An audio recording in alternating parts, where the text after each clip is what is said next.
Merhabalar, mutfağıma hoş geldiniz. Bugün sizlerle çok lezzetli bir kurabiye tarifi paylaşmak istiyorum. Amerikan Cookie benim yaklaşık 13-14 yıl önce öğrendiğim bir kurabiye. O dönemler çok sık yapıyordum ama daha sonra hem katıldığım TV programı hem de YouTube kanalım için devamlı böyle farklı yeni tarifler arayışı içinde olduğumdan bir süredir bizde de bu kurabiye pişmiyordu. Geçen gün aklıma geldi. Hem bu lezzeti tekrardan hatırlayalım hem de videosunu çekip sizlerle tarifini paylaşmak istedim. Tarif için 110 gram tereyağını önce kasenin içerisine aldım.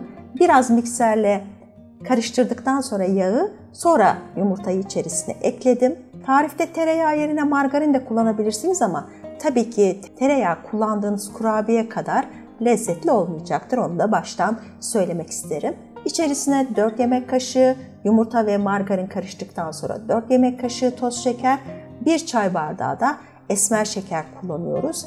Tarifte kullanılan çay bardağı ajda çay bardağı dediğimiz bardak, yani normal klasik çay bardağından biraz daha büyük. Ben sizin için mililitre olarak ölçtüm. 130 mililitre geliyor. Önceden elemiş olduğum 3 çay bardağı da unum var.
Gördüğünüz gibi mümkün olduğunca son safhaya kadar elimi değdirmemeye dikkat ediyorum.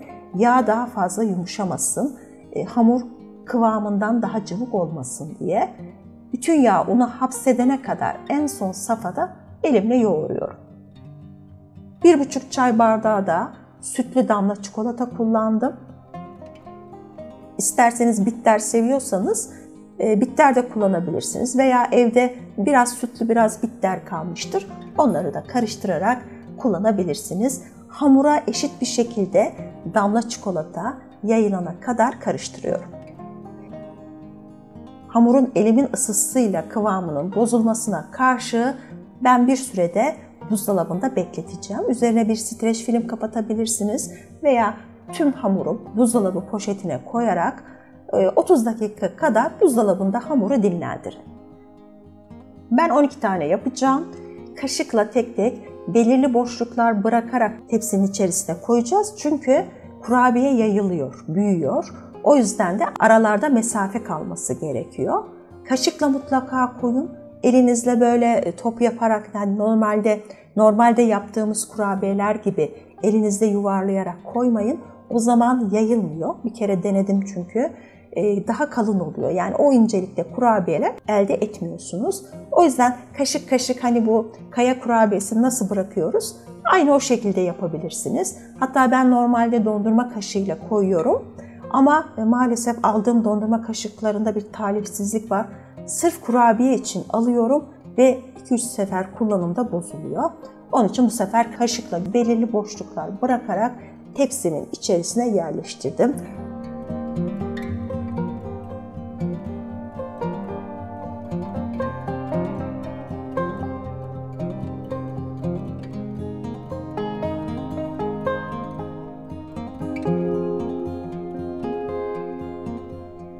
Önceden ısıtmış olduğum 180 derecelik fırında 20 dakika pişirip fırından çıkarıyorum. Böyle çok kıtır seviyorsanız biraz daha süreyi uzatabilirsiniz.